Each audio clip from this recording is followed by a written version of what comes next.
Hello mga lods, bali pag-usapan natin ngayon lods ang misfire or palyado nating mga sasakyan lods. Unang-una lods, sa misfire lods, dapat natin malaman ano ang mga parts na dapat palitan, bakit ito nangyayari lods. Unang-una lods, sa pagpapaandar niyo lods, medyo mapapansin nyo manginig ang inyong sasakyan. Check nyo, paandarin lods, at apakan nyo ang gasolinador lods. Pag napakan nyo na lods, mapapansin nyo riban nyo lods at medyo manginig siya lods at hindi pino lods.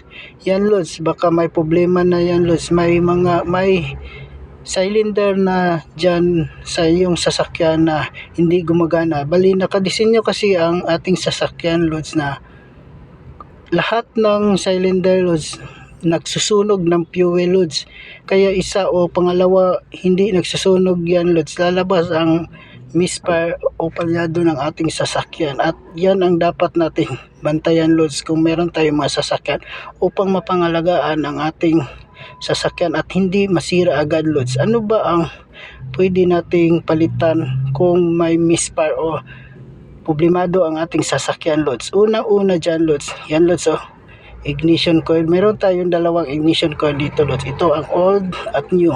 Pag hindi nagsusupply ng kuryente ang spark plug, ignition coil lods sa spark plug lods, pwedeng hindi makasunog ng fuel lods. Gaya nito lods spark plug.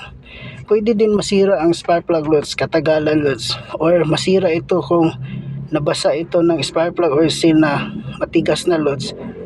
At yan lods ang kanyang ignition cable, pwede yan masira lods kung may punit yan, hindi kumpletong kuryente papunta sa spark plug lods.